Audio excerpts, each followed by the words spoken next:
Hi, we're back again. So, we just got done talking about beliefs and values. What we're going to talk, and this is kind of the last of these videos that I wanted to make sure I definitely talked about in terms of topics. This last one is talking about norms. And norms are just rules and expectations by which a society guides the behavior of its members. What does that mean? It means that we all, within a culture, we all are expected to act a certain way in certain situations. And of course, that's varied, right? The norms for behavior can change depending upon the circumstances. For example, the way that you might dress for a day at the beach might be very different than you might dress for going to court. Right? So the norms are sometimes specific to certain situations. They can also be specific to different social classes. So people that are in poverty might have a different sets of norms than, say, the super rich. For example, poor people in general have a tendency to talk about their poverty, how much money they make, the kind of debt they're in. They share that quite a bit with each other. I didn't know that when I was growing up because I grew up in the upper middle class. But as an adult, I was very poor, and so all of the people that I hung around, all the people that I knew, until when I went back to college, including my wife, for example. I met my wife when I was poor. She grew up in a very poor family. I was taught in the upper middle class that you don't ever talk about money. You don't ever talk about it. You don't talk about, certainly you don't talk about debt. You don't talk about how much you make. And now I think that might be kind of silly. I've kind of gotten over that over the years. I think that it kind of is negative to not be able to talk with other people about things like that. But many of you probably were, maybe learned the same thing if you grew up in the middle class or higher. My phone blowing up again. So what when I met my wife, especially after I got this, the full-time position years ago as a professor. Here I am, this professor. I grew up in the upper middle class. I learned, that you don't talk about money.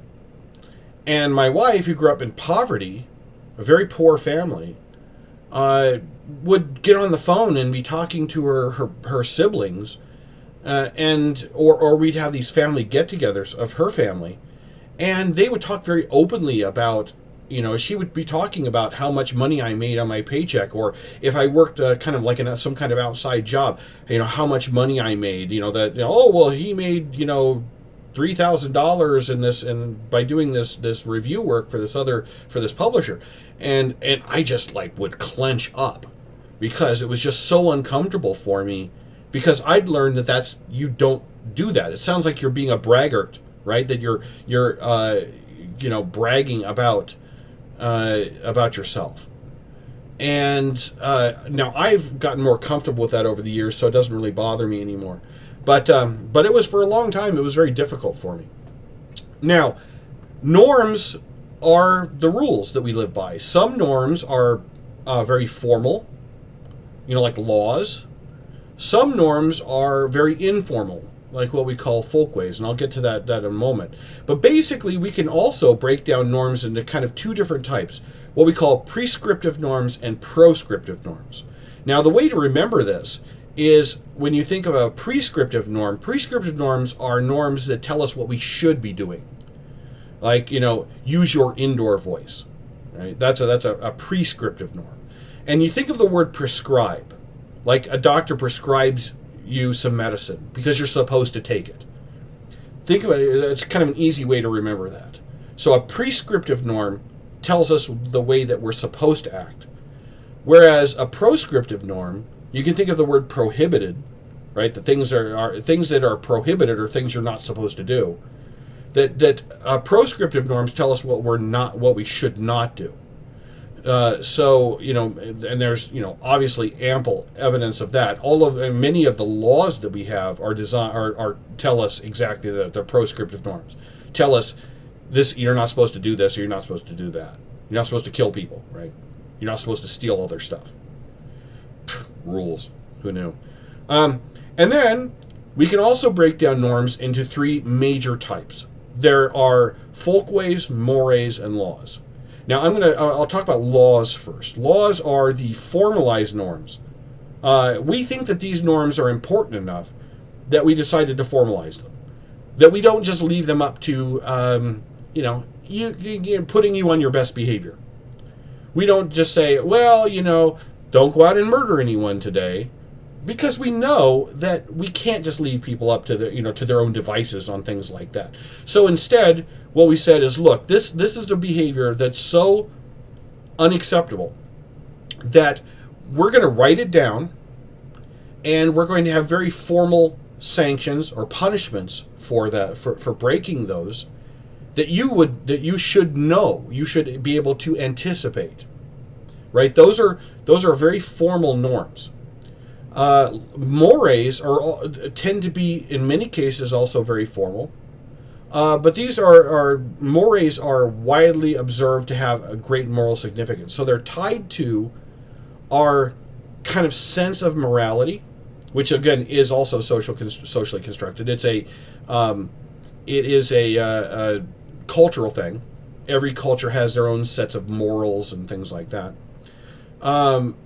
What is right and wrong, good and bad, right? That's tied to our value systems. So breaking a more is something that wouldn't just upset people; it would offend people. And so, if you break, now most mores are laws. So we have, for example, like an incest taboo. That we say you can't marry your brother or sister. I know you're all like, yeah, right. I get it.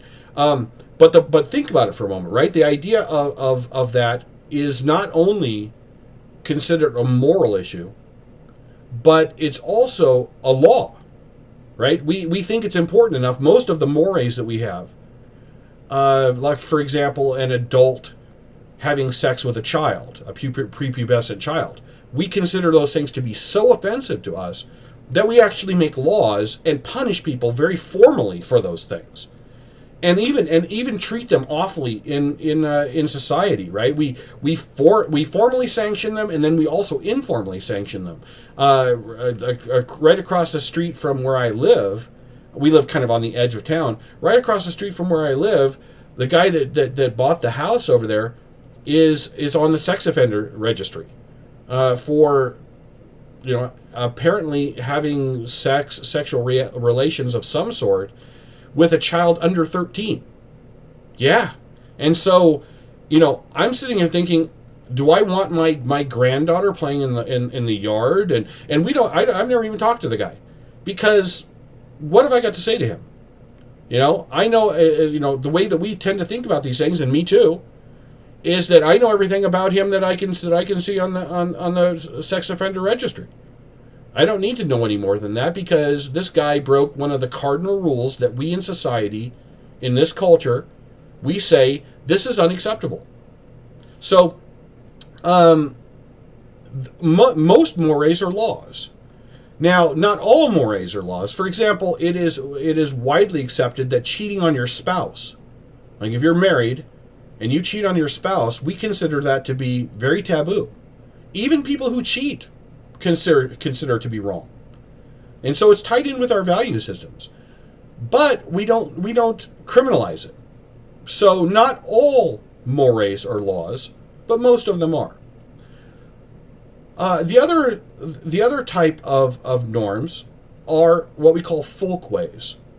So folkways are more of the informal norms that kind of tell us how to get through our everyday lives. Are the norms that govern routine and casual interactions. These are all of the small things that we live by, that we go through every day, and we learn them when we're young. They just sort of become second nature to us, And then as adults, you bump into someone in the hallway, you say, excuse me. We have norms around, just about everything we do. When you guys come into the classroom, you come in and you sit down and you all face forward, right? Nobody faces the back of the classroom, because you kind of know how to behave. And you can see the value, right, of having so many small little norms that are not formal. But we all know how we're supposed to act. When people don't act according to those small norms, we tend to punish them. So if somebody, for example, hasn't learned that you don't carry on a separate conversation in class, maybe I give them a dirty look. That's a form of punishment. Maybe I say something, right? Maybe I call them out in class in front of everyone else because they're being rude. And so that's what, when people break folkways, when they break those informal norms, we tend to think of it as being rude, as opposed to, if you go out and murder someone, which we consider to be a criminal thing, a very serious thing. So those that's what folkways are, right? And there's lots of them. We have rules around everything. How do you ride an elevator? Well, we don't think much about the fact that there are rules to riding an elevator, but there are. And so when you get into an elevator, you're supposed to, there are certain almost a script that tells us how to behave. So if I get into an elevator and I get right up close to you, right next to you, you're going to kind of, think something's wrong. Maybe I'm trying to attack you or molest you or something, rub up against you, and so you're going to freak out a little bit, because what have I done? I've broken one of the basic rules that we have around personal space. If I get into your personal space, and especially your intimate space, right, really up close to you, that you reserve for people that are really close to you, like maybe boyfriend, girlfriend, husband, wife, maybe your children, your cat, your dog, but certainly not a stranger, certainly not somebody that you have a formal relationship with, there's going to be repercussions for that. If I get in the elevator and I push all the buttons, right, that's also not acceptable behavior. This leads to kind of an interesting idea that we can sometimes by breaking social norms, we can kind of see some interesting things about how people kind of recover from them, how they deal with the breaking of those norms. And so, when I go to the store here in Perry, most of the cashiers know better. But when I go to check out, every once in a while they get a new person, and this poor 17-year-old girl doesn't know any better, but asks me, "How are you doing today?" Bad question, right? Because what I'm going to do? I'm going to tell her how I'm doing today. And I'm going to do it, I'm going to overshare. I'm going to do it in great detail. I'm going to talk about how things are going, Well, I'm not doing too bad. My back hurts a little bit, and I went to the doctor yesterday, and my blood pressure's up, and you can just watch the blood drain from her face. Why? Because I'm breaking rules. She didn't mean to really ask me how I was doing.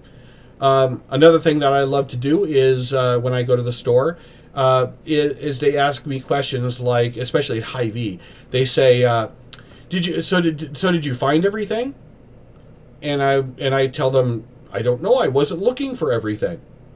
I found what I was looking for, but the universe is a really big place. I wasn't looking for a neutron star or a black hole. So they gave me this look like, yeah, okay, whatever. Because what am I doing? I'm breaking norms. That I'm acting outside of what is considered social convention, and I'm doing it in my case purposefully to kind of make people uncomfortable, because that's how evil people like me entertain ourselves. But it does tell us something right? About how they react to that tells us something about the nature of norms themselves. And later on in chapter 4, I believe, we're going to be talking about ethnomethodologists. And ethnomethodologists actually do this for a living. They'll break social norms in order to watch how people recover from them in order to study norms. That's one of the things that they do. It's very cool. So they watch social interactions happen and break these norms. So those are norms. This has been the chapter on culture. The chapter also has some other things in it, but I wanted to make sure that we at least talked about some of the basic ideas. I went way over what I expected to do on here. I'm at like 15 minutes, over 15 minutes now. But I think it's worth it. Hopefully I explain these things in a way that makes that supplements the book and makes them easier for you to understand. And I hope that these relatively short videos help you out. All right? So have a wonderful evening, and I will see you next time we have class. Thanks. Bye.